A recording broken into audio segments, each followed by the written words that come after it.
말씀 저희 같이 보시도록 하겠습니다. 골로새서 1장 21절에서 31절까지의 말씀입니다. 예, 제가 한 절 읽고 여러분들이 읽고 마지막 절은 같이 읽도록 하겠습니다. 전에 악한 행실로 멀리 떠나 마음으로 원수가 되었던 너희를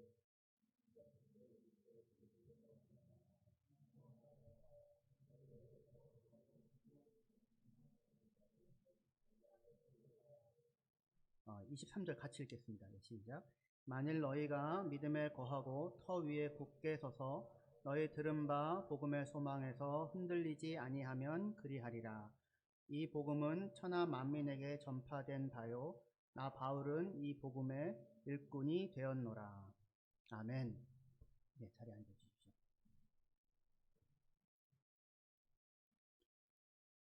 저희 2022년 표 언제까지 하게 될지 모르겠는데 1월 달에는 꾸준히 해봅시다. 네. 믿음에 굳게 서서 복음의 소망에서 흔들리지 말라. 같이 하시면 좋겠습니다. 예, 시작. 믿음에 굳게 서서 복음의 소망에서 흔들리지 말라. 다시 한번요. 시작. 믿음에 굳게 서서 복음의 소망에서 흔들리지 말라. 23절에 믿음에 거하고 터 위에 굳게 서서 너희가 들은 바 복음의 소망에서 흔들리지 말라고 말씀합니다. 어디에 굳게 서라고 합니까? 어디에 거하라고요? 믿음에 거하라. 그렇게 얘기합니다. 믿음을 가져라, 세게 믿어라, 뭐 이러면은 말이 될 것 같은데 믿음에 거해라, 머물러라 이렇게 표현합니다. 믿음이 마치 어떤 장소인 것처럼 어떤 공간인 것처럼 표현을 하고 있습니다. 그죠? 이게 좀 특이한데 성경에 사실은 이렇게 표현되어지는 부분이 있다고 하는 것에 대해서 오늘 우리가 좀 중요하게 생각을 했으면 좋겠습니다. 믿음이 우리가 가지고 있는 어떤 신념, 감정적인 상태가 아니라 다만 또는 예수 믿어서 구원받아 이제 하나님 자녀가 되었다라고 할 때 어떤 신앙을 시작한 어떤 입문에 해당되는 것처럼 얘기하는 게 아니라 믿음에 머물러라, 거해라, 살아라. 영어 성경에는 continue in the faith, 계속해서 믿음 위에 있어라, 믿음 안에 있어라 그렇게 표현하고 있습니다. 그리고 터 위에 굳게 서라 라고 하니까 이것도 어떤 터전 위에 서 있는 것, 흔들리지 말라도 어떤 뿌리를 내려서 흔들리지 말라, 어떤 공간인 것처럼 믿음을 묘사하고 있습니다. 그죠? 믿음이라고 하는 게 우리가 마음에 갖는 어떤 주관적인 신념이나 어떤 감정 상태로 얘기하지 않고 우리가 살아가는 환경인 것처럼 그렇게 표현하고 있다라고 하는 것이 아주 중요한 모습입니다. 예수를 믿어서 여러분들 달라진 것이 있다면 뭐가 달라지셨습니까? 두려움이 없어졌습니다. 오지환 집사님은 전에도 두려움이 없으셨을 것 같기도 합니다. 아, 그렇습니까? 큰 변화네요. 예. 왜 두려움이 없어졌나요? 아, 예. 예수를 믿어서 어떤 부분이 달라졌나요? 아까 교사 예배 때 물었더니 조금 더 선해진 것 같다, 뭐 이렇게 얘기하시는 분도 계셔서, 예, 그분은 선해지신 것 같습니다. 그런데 우리가 보통 생각할 때 내가 좀 더 착해졌다, 내가 조금 더 달라졌다, 내가 좀 더 쓸모 있는 사람이 되었다, 내가 좀 더 남을 위하는 사람이 되었다, 좀 더 이기심을 버렸다, 좀 더 이타적인 사람이 되었다, 남에게 도움이 되는 사람이 되었다, 뭐 이런 식으로 생각을 하기도 하잖아요. 예수 믿는 거에 대해서. 그런데 얼마나 달라졌나요? 사실은 예수 믿어서 달라졌거든요. 그런데 근원적으로 달라진 것이 우리가 생각하는 것보다 뭐냐면 우리를 둘러싸고 있는 환경, 우리가 터하고 있는 자리가, 우리가 관계 맺게 되어진 근원적인 관계가 달라진 겁니다. 이전에는 하나님과 원수였는데 이제는 하나님과 화목하게 되었어요. 굉장한 변화입니다, 여러분들. 그 부부싸움을 하시고 나서 편안하신가요? 여러분들 했단 얘기가 아니고요, 지금.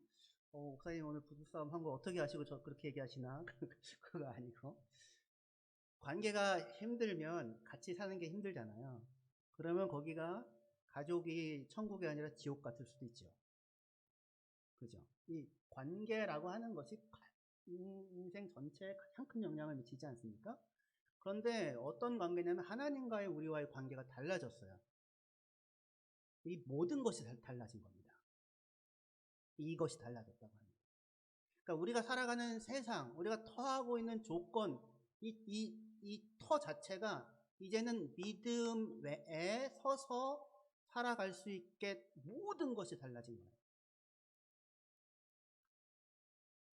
믿음으로 보면 세상은 하나님의 우리를 향한 은혜와 사랑으로 가득 넘쳐나는 곳이죠. 그죠? 믿음으로 보면. 근데 그렇지 않다면 그냥 세상일 뿐입니다. 그러니까 믿음이라고 하는 게 우리가 서서 살아가고 있는 환경, 터를 구성하고 있는 것으로 성경이 표현하고 있습니다. 그래서 우리가 구원을 받았다고 할 때, 다만 내가 좀 더 착한 사람이 되었다, 내가 좀 더 선해졌다, 이 차원에서 이야기하기 전에 먼저 우리가 터하고 있는 자리, 환경, 상황, 관계가 다 달라졌다라고 이해할 수 있어야 합니다. 그것을 성경은 어떻게 표현하냐면 우리가 살아가는 나라가 달라졌다 이렇게 표현합니다. 국적이 바뀐 거예요. 살아가는 공간이, 나라가 달라진 거예요. 여러분들 지금 어디 사시죠? 독일에 사시죠? 독일 램스타인에 삽니다. 네. 많은 변화가 있는 거죠. 더 이상 미국에 있는 거 아니고 독일 어디 있는 거 아니고 한국에 있는 거 아니고, 저는 이전까지는 북쪽에 킬에서 살았는데 거기 있는 거 아니고 여기 와서 살잖아요. 엄청난 변화죠. 네, 성경에서 하나님께서 우리를 구원하셔서 우리에게 어떤 변화를 주었다라고 할 때 가장 중요하게 얘기하는 것이 뭐냐면 나라가 달라졌다라고 표현을 합니다. 골로새서 1장 13절 14절에 보시면요.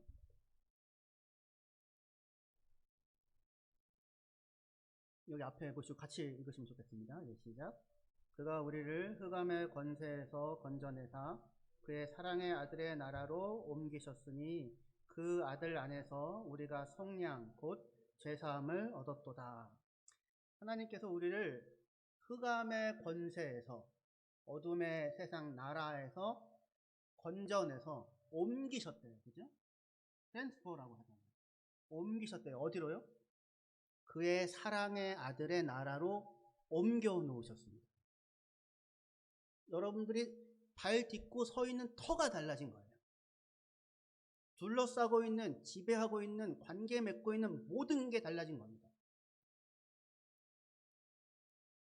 전에는 흑암의 권세 아래 있었는데 지금은 그의 사랑의 아들의 나라로 옮겨졌어요. 그러니까 우리는 하나님의 사랑받는 하나님의 자녀가 된 것입니다.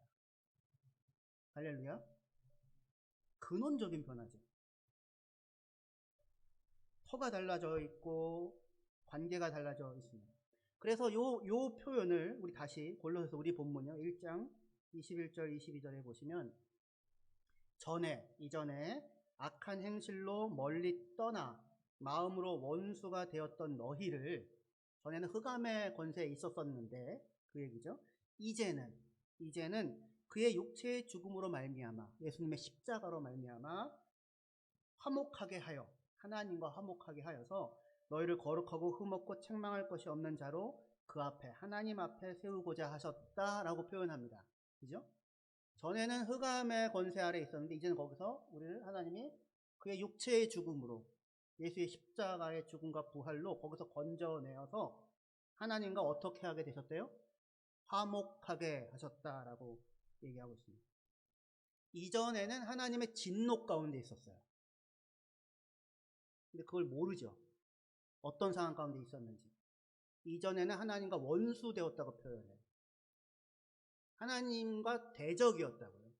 아니, 내가 하나님과 대적이 된 적이 없는데 예수님이 오셨는데 사람들이 예수님 십자가에 못 박아 죽이잖아요. 그게 원수라는 건 아닙니까? 그러니까 하나님의 진노 가운데 있었는데 지금은 거기서 건져내서 하나님의 사랑받는 자녀가 되었다라고 표현합니다. 하나님과 화목하게 되었어요. 근원적인 변화죠. 하나님께서 이 일을 우리를 위해서 이루셨어요. 그죠? 이 복음에 대한 이야기인데, 하나님이 이 일을 하셨다. 그럼 우리 보고는 그런데 이제 요구하는 게 뭔가? 하나님이 우리를 여기에서 흑암의 권세에서 사랑받는 아들의 나라로 옮기셨습니다. 옮겨 놓고는 하나님이 우리 보고 하라는 요구가 있어요. 그게 뭘까요? 그게 23절입니다. 23절 같이 읽겠습니다. 시작. 만일 너희가 믿음에 거하고 터 위에 굳게 서서 너희 들은 바 복음의 소망에서 흔들리지 아니하면 그리하리라. 이 복음은 천하 만민에게 전파된 바요 나 바울은 이 복음의 일꾼이 되었노라. 뭐 하라고 하십니까? 우리 보고? 은혜를 갚으래요? 은혜에 어울리는 사람이 되랍니까? 어디에서라고요? 믿음에 거하고 그리고 터 위에 굳게 서서 새로운 관계죠. 새로워진 그 관계, 하나님과의 화목, 거기에 굳게 서서 뭐 하지 말라? 복음의 소망에서 흔들리지 말라라고 하는 것이 우리에 대한 요구예요. 어디에서 흔들리지 말라고요? 복음의 소망에서 흔들리지 말라고요. 어디에 굳게 서라고요? 너무 쉬운 얘기를 제가 계속 물어보니까. 근데 이게 저희가 잊고 살아요. 잊고 살아서 그렇습니다. 어디에 굳게 서라고요? 믿음에 굳게 서서. 믿음에 서서. 믿음에 거하고. 믿음에 거하고. 굳게 거하고. 그리고 뭐에서 흔들리지 말라? 복음의 소망에서 흔들리지 말라. 그걸 요구받는 거예요. 우리가. 다른 게 요구받는 게 아니라. 그죠? 근데 우리는 믿음과 복음은 이제 예수 믿었으니까 됐고 이제 뭘 해야 되지 이렇게 나가는데 그렇게 얘기되는 게 아니라 먼저 어디에서라고요? 믿음에 거하고 거기에 계속 머물고 continue in the faith, stay, continue in the faith 계속해서 믿음 안에 머물고 복음의 소망에서 흔들리지 말라고 얘기를 하고 있습니다. 문제는 우리가 우리가 들은 복음의 소망에서 흔들리지 말라고 얘기하는데 우리가 들은 전에 받은 복음이 무엇인지를 제대로 잘 몰라요. 복음이 무엇인지를 잘 모르기 때문에 예수 믿고 구원받는다라는 얘기 듣고 교회에 와서 복음의 소망에서 흔들리는 게 아니라 종교로 나아갑니다. 그냥 종교 생활을 하게 돼요. 믿음에 거하라고 얘기하는데 믿음에 거한다는 얘기는 무슨 얘기입니까? 관계가 회복됐다는 거죠. 하나님과.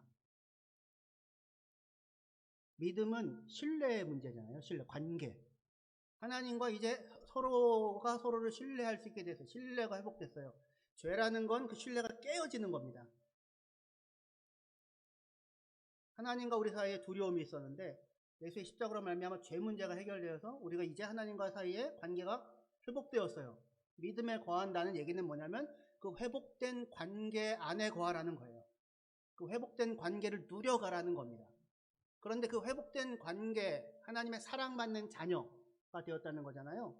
그걸 누려가기보다 어디로 나아가냐면 자격과 조건을 만들려고 나아가고 그 어떤 업적이나 성취를 만들어내는 것으로 나아갑니다. 그런데 성경이 얘기하는 건 그것이 아니고요. 너희가 하나님의 자녀가 되었으니 뭐로 살아라? 하나님의 자녀로 살아라. 그렇게 얘기하는 겁니다. 그런데 우리는 하나님의 자녀가 되었으니 하나님의 자녀로 살아라 라는 요구를 받고 있는데 그게 아니라 스스로 자기가 하나님의 자녀다움을 자기가 만들어내려고 해요. 자격을.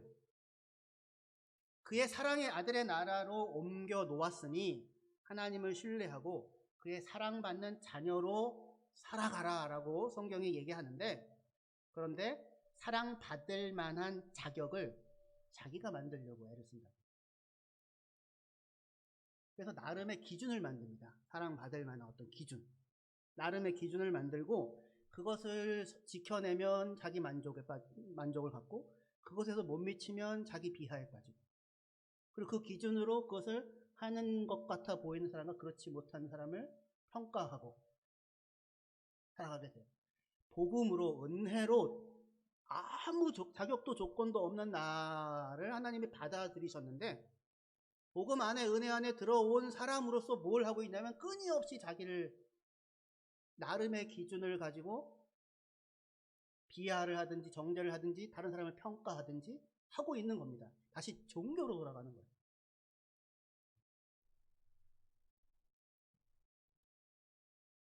우리가 교회를 다니고 예수를 믿는다고 말을 하면서도 사실은 복음이 뭔지를 잘 모릅니다.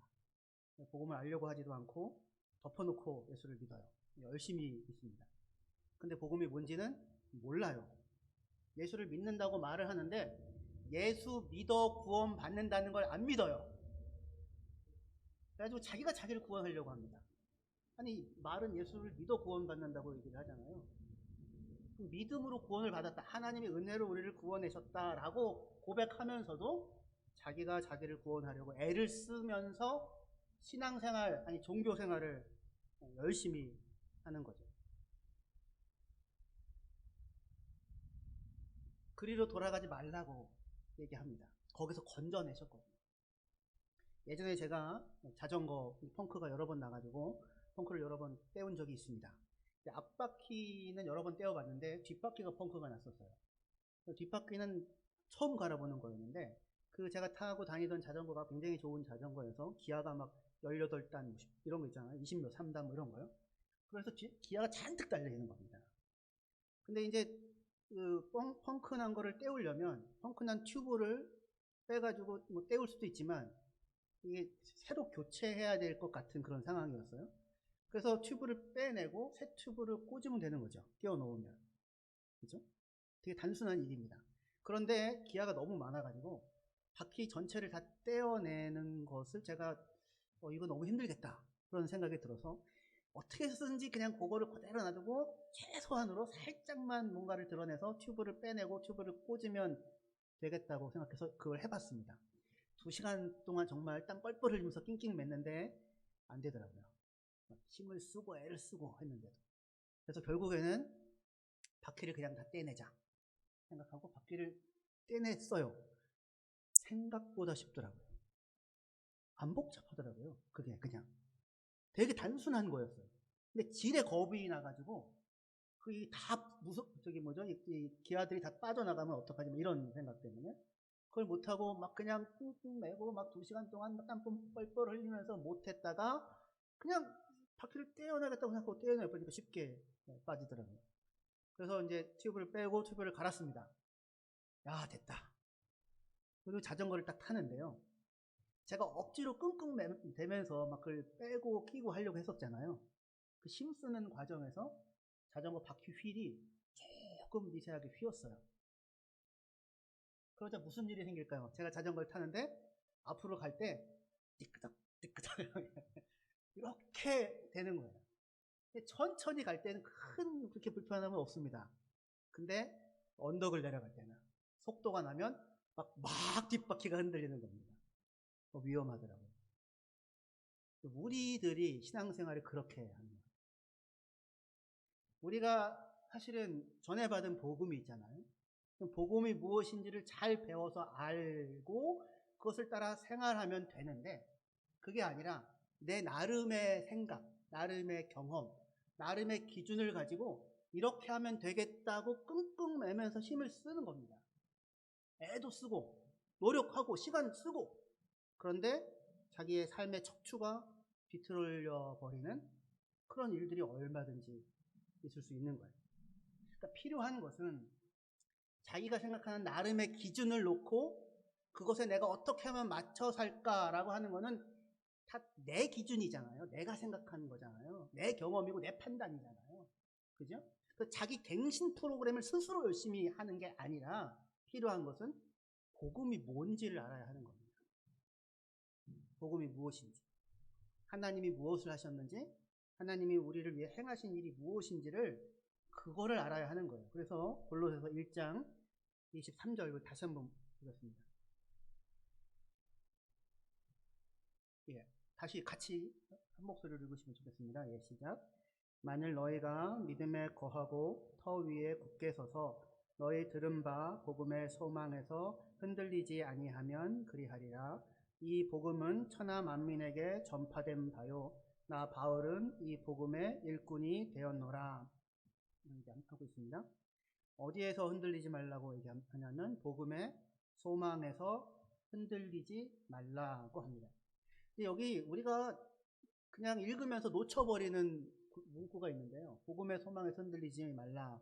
그 앞에 너희 들은 바 복음의 소망에서 흔들리지 말라라고 합니다. 그죠? 너희 들은 바 복음의 소망에서 흔들리지 말라. 여기에 동그라미를 한 100개 정도 쳐놔야 될 게 있습니다. 어떤 단어일까요? 너희 들은 바 복음의 소망에서 흔들리지 말라. 다 중요하죠. 안 중요한 게 어디 있습니까? 근데 흔들리지 말라도 중요하고 복음의 소망도 중요한데 복음의 소망은 우리가 어떻게 했어요? 들었다고요. 너희가 들은 바 복음의 소망에서 흔들리지 말라. 들었다고 하는 게 중요해요. 복음을 들은 겁니다. 누가 만들어낸 거 아니다. 들은 거는 소식을 들은 거잖아요. 누군가가 행한 일에 대한 소식을 들은 거잖아요. 하나님이 우리를 위하여 행하신 일에 대한 소식이 복음인 거잖아요. 그죠? 그러니까 복음은 우리 보고 무언가를 하라고 하는 그 하라 하지 마라의 목록이 아니라 하나님이 우리를 위하여 무슨 일을 행하셨는가에 대한 소식이에요. 들었다고 하는 게 중요한 겁니다. 하나님이 우리를 위해 예수 안에서 행하신 일이 무엇인지를 들어야 해요. 그러니까 무언가를 행하려고 하기 전에 먼저 하나님이 우리를 위해 하신 일이 무엇인가를 들어야 하는 겁니다. 왜냐하면 복음은 다만 충고가 아니라 좋은 충고가 아니라 기쁜 소식이기 때문에 그렇습니다. 복음은 충고가 아니에요. 이렇게 해봐, 저렇게 해봐, 이렇게 해봐, 저렇게 해봐. 그게 아니라 굿 뉴스예요. 기쁜 소식이에요. 하나님이 우리를 죄와 사망에서 뭐 하셨다고요? 건져내셨다고요. 구원하셨다고요. 흑암의 권세에서 사랑의 아들의 나라로 옮겨 놓으셨다고요. 더 이상 하나님의 원수가 아니라 진노 가운데 있는 것이 아니라 하나님의 사랑받는 그의 자녀라고요. 할렐루야. 하나님이 우리를 위해 행하신 일이에요. 충고를 하는 게 아닙니다. 복음은 카운셀링도 아니에요. 이렇게 우리가 이걸 이렇게 하면 좋습니다. 저렇게 하면 좋습니다. 이렇게 해보시면 당신이 조금 더 나은 삶을 살 수 있습니다. 그게 카운셀링이죠. 그거 복음 아닙니다. 그게 아니라 하나님이 우리를 위하여 행하신 일, 이거 하라 하지 마라 라고 하는 어떤 지침도 아니고, 우리는 복음으로 구원받았음에도 불구하고 다시 복음을 놓고 어디로 자꾸 돌아가냐면 종교로 돌아가고 율법으로 돌아가고 율법주의로 돌아가요. 이유가 뭘까요? 이해가 안 되는 일이어서 그래요. 이게. 아니, 여러분들이 뭐가 있다고 구원받을 만한 무슨 일을 하셨습니까? 경건하고 의롭고 구원받기 합당한 사람들인가요? 아니, 어찌하여 저와 여러분들을 구원하셨습니까? 여기 앞에 있는 목사는 여러분들보다 훨씬 더 경건할 것 같습니까? 저희 아내에게 물어보십시오. 진실을 얘기해야 될 겁니다. 아니요. 소망이 없는 죄인들이잖아요. 우리가 구원받을 만한 어떠한 조건도 자격도 경건도 없는데 하나님이 우리를 이처럼 사랑하사 우리를 위하여 십자가를 지시고 우리의 죄값을 대신 예수에게 치르게 하시고 예수가 가지고 있는 승리와 부활과 영생과 그 모든 복된 것을 우리에게 주셔서 그것을 누릴 수 있는 권세, 하나님의 자녀가 되게 하시고를 자녀로 삼으시고 그리고는 하나님의 자녀로 살게 하신 것, 그것이 복음입니다.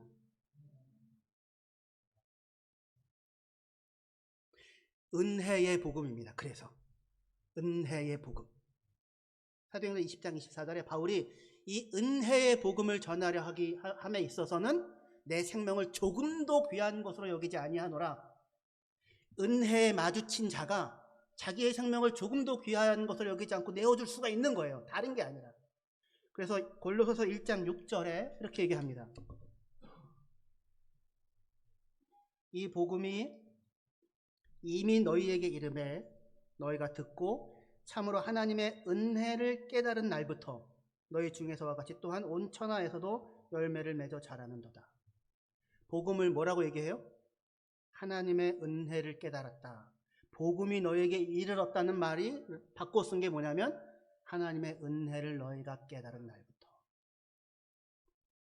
복음을 들었다는 건 하나님의 은혜를 깨달았다는 것이고, 복음 안에 담긴 그 은혜를 깨닫는 것만이 우리의 삶에 진정한 변화를 낳을 수 있는 것입니다. 근데 이 세상에는, 우리가 살아가는 세상에는 은혜가 있어요? 세상에 뭐 없다? 공짜 없다. 공짜 좋아하지 마라. 세상에 공짜는 없는 겁니다. 그죠? 맞아요. 세상에 공짜는 없습니다. 그러니까 우리는 은혜를 이해할 수가 없어요. 그래서 값을 하려고 합니다. 그래서 복음, 은혜에 거하는 것을 놓아두고 다시 종교로 돌아갑니다. 자격을 얻고 은혜를 갚고 내 스스로가 받을 만한 사람이 되어야지만 될 것 같은, 그러나 그것은 사실은 은혜가 무엇인지를, 은혜가 어떻게 작동하는지를 모르기 때문에 벌어지는 일입니다. 골로새 2장 8절에 그래서 바울이 우리에게 경고합니다. 골로새 2장 8절에 누가 철학과 헛된 속임수로 너희를 사로잡을까 주의하라. 이것은 사람의 전통과 세상의 초등학문을 따르며 그리스도를 따름이 아니니라. 뭘 주의하라고요? 철학과 헛된 속임수로 너희를 사로잡을까 주의하라. 사람의 전통을 따르고 세상의 초등학문을 따르는 것이지 그리스도를 따르는 것이 아니다라고 얘기하고 있어요. 그럼 여기서 주의하라고 얘기하는 철학과 헛된 속임수는 무엇을 말하는 걸까요? 골로새서 2장 16절이요. 그러므로 먹고 마시는 것과 절기나 초하루나 안식일을 이유로 누구든지 너희를 비판하지 못하게 하라. 그러니까 고린도 교회에 어떤 사람들이 있는 거냐면 먹는 것, 마시는 것, 절기, 초하루를 가지고 지켜라, 지키지 말아라 라고 얘기하는 사람들이 있었던 거예요. 유대인들이 있었던 겁니다. 말하자면 이렇게 해야 돼, 저렇게 해야 돼 라고 다시 지침을 갖고 오고 다시 기준을 갖고 들어온 사람들이 있었던 것입니다. 17절, 이것은 장래일의 그림자이나 몸은 그리스도의 것이니라. 아무도 꾸며낸 겸손과 천사 숭배를 이유로 너희를 정죄하지 못하게 하라. 그가 그 본 것에 의지하여 그 육신의 생각을 따라 헛되이 과장하고 머리를 붙들지 아니하는지라. 온 몸이 머리로 말미암아 마디와 힘줄로 공급함을 받고 연합하여 하나님이 자라게 하심으로 자라느니라. 아멘. 뭘 주의하라고 하냐면 꾸며낸 겸손을 주의하래요. 천사 숭배를 주의하래요. 이게 무슨 얘기일까요? 꾸며낸 겸손. 영어 성경은 이거를 금욕주의라고 번역합니다. 아스케티시즘. 네, 금욕주의라고 번역을 해요. 잘된 번역입니다. 무슨 얘기냐면 먹지도 마라, 만지지도 마라, 건드리지도 마라, 붙잡지도 말라라는 이야기들을 하게 됩니다. 19절 이하에 보면요. 골로새 안에. 그러니까 금욕과 고행을 이야기하는 사람들이 있었던 거예요. 그러니까 예수 믿어서 절제하라, 금욕하라, 고행하라 뭐 이런 식이 되는 거죠. 금식하고 고행하고 절제하고 그러는 가운데 환상을 보고 자기가 본바 환상을 의지하여 스스로 자랑하는 사람들이 있었던 것입니다. 골로새 교회 안에 금욕하고 절제하고 그리고 자기가 그런 과정에서 무슨 환상을 보고 그렇게 함으로 자기가 스스로 부풀어 올라요. 스스로 푸프톱이라고 얘기합니다. 이게 부풀리는 거예요. 엄마 개구리 아시죠? 엄마 개구리. 개구리의 사명은 커지는 게 아니잖아요. 황소만큼 커져야 될 이유는 전혀 없잖아요. 그런데 스스로가 그게 그 크기가 내가 목표할 바다라고 생각해서 부풀리는 겁니다. 그러니까 절제하고 무슨 금욕하고 고행하고 무언가를 보고 그걸로 자기의 등급을 삼는 거예요. 나는 이 정도 등급이야. 그리고 그걸 기준으로 스스로 자랑하든지 또는 그렇지 못한 사람들은 아직 이 도에 이르지 못한 사람으로 평가하거나 정죄하는 일들이 있었던 것입니다. 그런데 이렇게 되면 신앙생활이라고 하는 것이 뭐가 돼요? 누가 더 절제하고 누가 더 금욕하는가가 되죠. 신앙생활이 누가 더 절제하고 누가 더 금욕하는가, 누가 잘하나가 되죠. 누가 잘하나. 그러나 이것은 다만 자기를 부풀어 올리는 것일 뿐 삶에 어떠한 변화도 낳지 못합니다. 복음은 그런 것과 다르게 작동해요. 탕자의 비유에서, 오늘 이제 마지막 자리에 이르렀는데요. 탕자의 비유에서 두 아들이 나오죠. 큰 아들이 있고 작은 아들이 있습니다. 큰 아들은 누가 봐도 성실하고 누가 봐도 열심히 행동하죠. 율법주의를 나타냅니다. 작은 아들은요, 누가 봐도 허랑방탕하죠. 반율법주의를 나타내요. 그 가운데 중심에 복음이 있어요.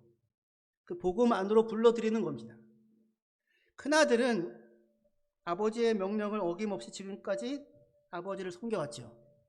아버지의 명령을 한 번도 어김없이 섬겨왔어요. 하지만 다만 지금까지 종처럼 살아왔을 뿐 아버지의 아들로는 한 번도 살아보지 못했습니다. 아버지의 마음을 몰랐고 그의 아들로 산다고 하는 것이 무엇을 의미하는지를 전혀 알지 못했어요. 다만 하라 하지 말아라 앞에서만 살아왔어요. 얼마를 했는가 평가 앞에서만 살아왔어요. 자기가 만들어온 기준을 따라서. 그래서 그 결과 그의 형의 마음을 붙잡고 있는 게 뭐예요? 감사와 사랑과 은혜가 아니라 분노와 억울함이었습니다. 그런 형을 아버지는 어디로 불러들여요? 복음으로 불러들이고 있어요. 둘째 아들은요, 하나님을 거부하고 떠나가죠. 자기에게 필요한 거는 아버지가 아니다 이거죠. 나에게 필요한 건 아빠가 아니라 돈과 자유다 라고 하고 아버지를 떠나갑니다. 그 결과는 인생을 낭비하는 것이었어요. 그리고 파산에 이릅니다. 아버지 집에서 살았음에도 불구하고 아버지가 누구인지, 아버지의 아들로 사는 자유가 무엇인지를 알지 못했고 아버지의 은혜와 사랑이 무엇인지를 깨닫지 못하고 살아왔었습니다. 이제 파산하여서 돌아갈 때 둘째 아들이 뭐라고 스스로 얘기해요? 자신을 품꾼의 하나로 여겨달라고 얘기하고 돌아가죠. 여전히 사람 안에 뭐가 있어요? 여전히 율법주의적인 사고가 있는 겁니다. 자기가 누구인지를 몰라요. 자기가 누구인지. 여전히 면목이 없다 뭐 생각할 수 있는데 나를 품꾼의 하나로라도 여겨달라고 해야지 하고 돌아갑니다. 아버지는 어떻게 반응하십니까? 아버지는 아무 조건 없이 그를 아들로 맞으십니다. 아무 조건 없이 보라 아들이 돌아왔다 우리가 잔치하자라고 말씀하십니다. 그리고는 동네 어귀로 저 멀리 아들이 돌아오는 것을 보고 아버지가 달려나가죠. 왜 달려나가요? 왜 동네 어귀까지 나가서 아들을 끌어안습니까? 사람들의 손가락질과 사람들의 돌 던짐을 막아서는 거예요. 사람들의 손가락질과 사람들의 돌 던짐을 막아서는 거예요. 아빠가 동네 저기서 오는데 먼저 달려나가서 아들을 끌어안는 겁니다. 보라 아들이 돌아왔다. 우리가 잔치하자. 하나님이죠. 우리가 누구인지 이게 은혜의 복음인 것입니다.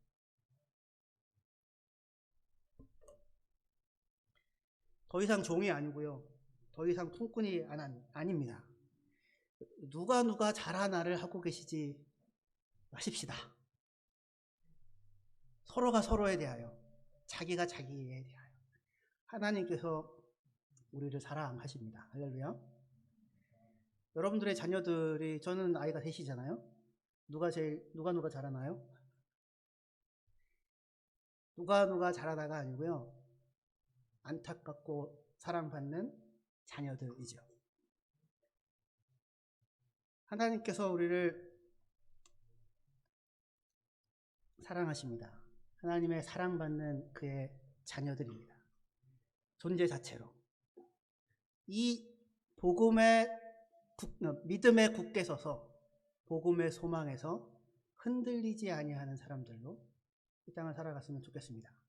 그리고 이 시각으로 자기를 보시고 이 시각으로 곁에 있는 형제들을 만나십시오. 기도하시겠습니다.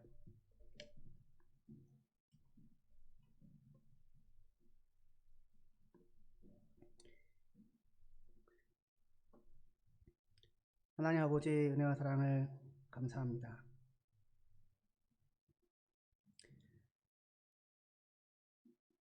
우리들은 여전히 은혜라고 하는 것이 이 땅에 한 번도 있어 본 적이 없어서, 제대로 만나본 적이 없어서, 평가에 익숙하여서, 누군가의 눈앞에 인정에 자기의 가치가 달려있는 것이라 생각하여서 끊임없이 그 조건을 만족시키기 위해서 곤고하게 살아왔다면, 하나님은 우리를 사랑하셔서 우리를 아들로 맞으시고 그것을 위하여 당신의 모든 것을 내어주셔서 십자가로 우리를 구원해 내셨으니 감사합니다. 하나님 아버지, 예수를 못 박는 자리에 저희들이 있었는데 그런 저희를 사랑받는 그의 아들로 삼으셨습니다. 그 은혜가 우리의 삶을 붙잡게 하여 주시옵시고 그 은혜 가운데 터하여 자라나가는 하나님의 자녀로 이 땅을 살게 하여 주시옵소서. 그리고 그 은혜로 서로가 서로를 대하게 하여 주시옵소서. 예수님의 이름으로 기도합니다.